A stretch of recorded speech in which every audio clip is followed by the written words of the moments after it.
Voila, a fresh, delicious burger from grill to counter in 30 seconds. America has embraced different cuisines from all around the world, but there are some foods that are distinctly American inventions. Americans love casual dining, and delicious favorites like tater tots and peanut butter and jelly sandwiches fit the bill. So let's get a taste of 10 foods only America was crazy enough to invent, Part 2. I have something really good planned for tonight. I'm gonna let you say it's not sweetbreads. Vive La America. He's secretly referred to as the soup Nazi. Of course, vichyssoise sounds very French, but this soup was actually invented in America in the early 20th century. This popular soup was created by a chef named Louis Diat in 1917 while he was working at the Ritz-Carlton Hotel in New York City. The key ingredients of this soup includes potatoes, leeks, and cream, but there has been many variations of this recipe over the years. Potato and leek soup was a classic of French cuisine, but like most soups, was served hot. Soup! Soup! But it was too late. Diat wanted to serve something cool to the hotel guests who were dealing with hot summers in a time before the invention of air conditioning. His decision to add cold cream to the soup distinguished his American version from the well-known French version. The enterprising chef named his soup after the people who live in the popular French resort town called Vichy, which is near the French town where he was born. You might not think of New York City when you hear the name vichyssoise, but this cold soup is truly an American original. I don't want soup. I can make my own soup. A saltwater treat. How is that?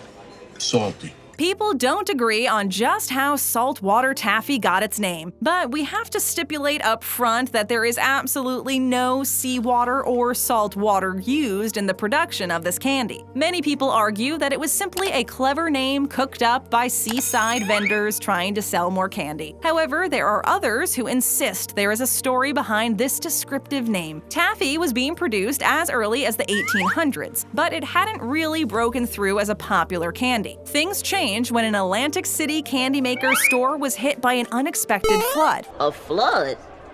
Rolling out. David Bradley's store was heavily damaged by floodwaters in 1883, and he lost much of his inventory. The way the story is told is that a little girl came into the damaged candy store looking for a treat. Bradley supposedly told her that all he had to sell her was saltwater taffy. He had meant the line as a joke, but the girl bought some of his saltwater taffy anyway. The name caught on after that, and an East Coast candy tradition was born. Whatever its true origins, saltwater taffy has helped make summer a little sweeter for kids of all ages. Yay! Summer's here! Awesome! Drink your ice cream. You put that ice cream in your mouth, and you are in very, very, very big trouble. Milkshakes were first introduced in America in 1885 as an adult beverage made with whiskey. That was then, but by the early 1900s, they had been established as a creamy, kid-friendly treat enjoyed by all. Milkshakes were originally shaken by hand, but in the early 1900s, a number of electric mixers and blenders became available, and the modern milkshake with a more frothy consistency was born. In the days of soda fountains, ice cream started to be a common ingredient in milkshakes after an enterprising employee at a Walgreens soda fountain decided to add several scoops of ice cream to the standard shake recipe. Later, with the popularity of fast food chains and mass-produced food, pre-made mixes and syrups started to replace ice cream in many milkshakes. Ray, we have no interest in a milkshake that contains no milk. In the 1950s, Ray Kroc helped to make milkshakes a popular item at fast food chains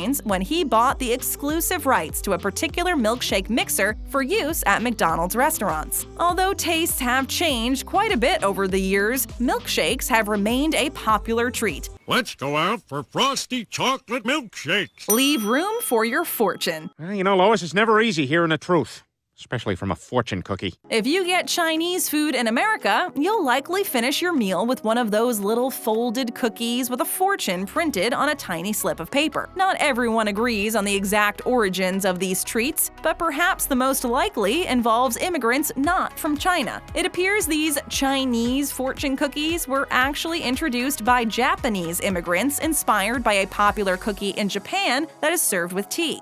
Would he prefer tea? It is possible that a Japanese establishment in San Francisco called Golden Gate Park's Japanese Tea Garden started serving a version of the cookie sometime in the 1890s. However, there is a competing story that the Hong Kong Noodle Company in Los Angeles first started serving the cookies around 1918. Whatever the truth is, these tasty little cookies were becoming popular in America in the early 20th century, and during this period, they became closely associated with Chinese food. A court case in the 1980s ruled in favor of the Tea Garden's claim that San Francisco should be recognized as the fortune cookie's birthplace. But the Los Angeles Noodle Company decided to ignore this ruling and continue to claim the honor for itself. Well, I am holding that fortune, and it is blank, girl. A kid classic. Nothing like a peanut butter and jellyfish jelly sandwich to help you get to sleep.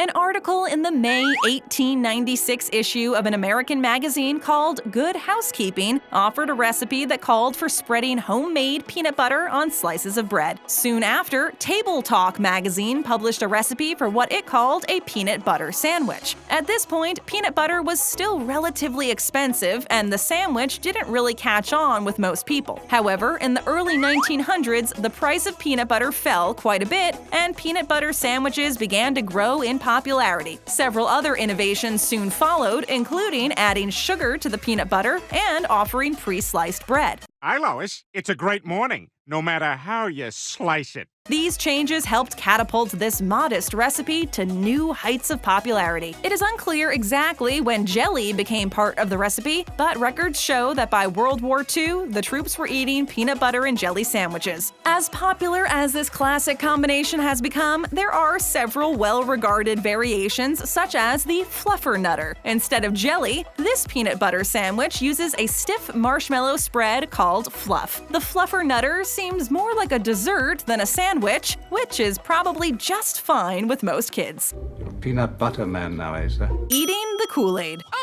Oh no! Oh yeah! Kool-Aid powdered drink mix has long been a fruity summer tradition for American kids, but Kool-Aid pickles are a relatively new creation. The American South has been a hot spot for pickles for a long time, so it should not be surprising that Mississippi proudly takes credit for first submerging pickles in Kool-Aid. These fruity pickles should be allowed to sit for about 5 to 7 days before enjoying them to give the Kool-Aid's coloring and flavor time to transform the pickles. Hey, hands off my pickle. A convenience store chain in Mississippi called Double Quick began selling Kool-Aid pickles to customers in 2004. The chain started calling the treats Koolicles and applied for a trademark to protect its popular snack. The company claims that red Kool-Aid pickles are the top sellers, which can be cherry, strawberry, or tropical punch flavor. Many people prefer to make their own Kool-Aid pickles, and with a rainbow of fruit colors available, there is a lot of room to experiment with different flavor combinations. Kool-Aid guy's gonna keep showing up. Fair food. We're talking a lot of corn dogs! Several food vendors at state fairs in the 1940s claim to have invented this tasty American treat. However, patent records from 1927 describes equipment that Texas sausage makers from Germany were using to make corn dogs and other deep-fried foods. But even if these hot dogs dipped in cornmeal batter weren't actually invented at a fair, they have certainly become a tasty part of fair culture across America. Americans love a winner. There is something about deep-fried foods that just goes so well with these annual summertime events. Many food vendors take pride in concocting the next deep-fried sensation. Despite their connection to fairs, corn dogs aren't confined only to fairs and are often served by street vendors and fast food restaurants. Some people prefer to make them at home, and the internet provides a range of different recipes for this crazy American treat. Some popular variations include putting cheese between the hot dog and the cornmeal batter, or even injecting cheese into the hot dog itself. If you prefer a quick snack, you can get frozen corn dogs at most supermarkets and heat them up whenever you're in the mood for fair food. Want a corn dog? Sure. I'll have s'mores. That's your fourth s'more. My parents never let me have these. They're amazing. The Campfire Marshmallows Company published a recipe for a graham cracker sandwich in the early 1920s, and camping was changed forever. By the time this recipe was published, s'mores were already a popular snack with Boy Scouts and Girl Scouts on their camping trips. This delicious American treat is a wonderful combination of marshmallows and chocolate wedged between graham crackers.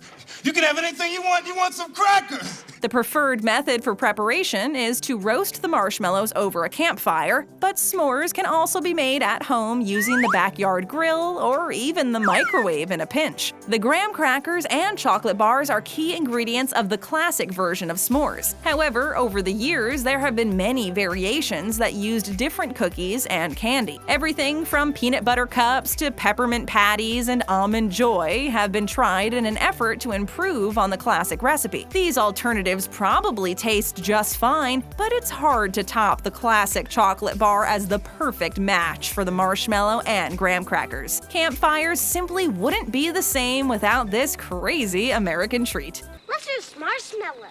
Let's light a forest fire. I'm going to eat my Tots. I don't see any tater tots.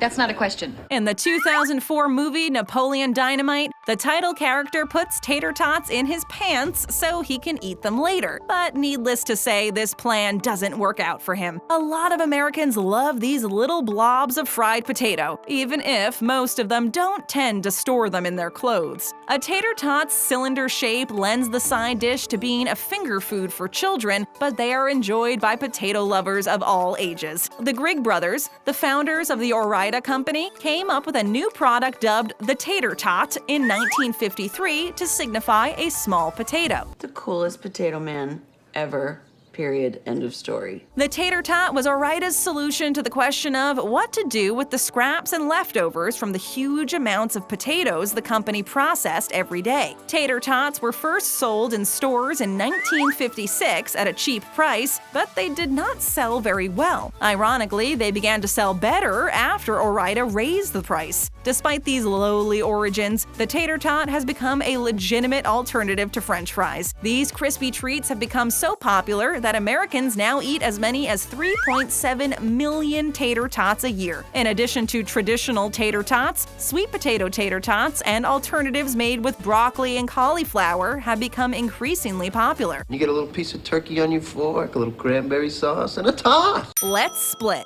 Okay. I'll swear on this banana split. The banana split is big, decadent, and delicious. So it's everything crazy American food should be. This over-the-top treat features at least 3 scoops of ice cream, sliced banana served alongside the ice cream, fruit sauce, and chocolate sauce. This summertime hit is usually topped with whipped cream, nuts, and maraschino cherries. Cherries.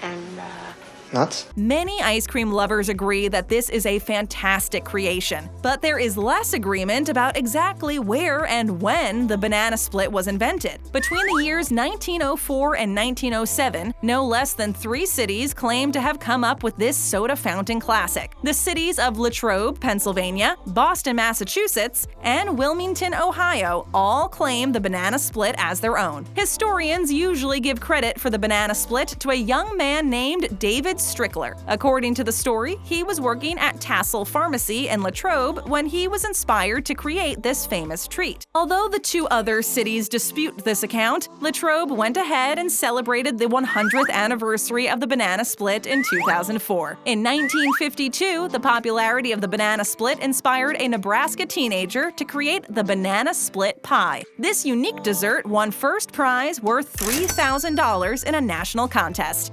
Just don't order a garden salad and then eat my food. Get more great BabbleTop videos right here. Just tap on that screen. And if you haven't joined our notification squad yet, what are you waiting for? Show us some love and slam that subscribe button and click that bell.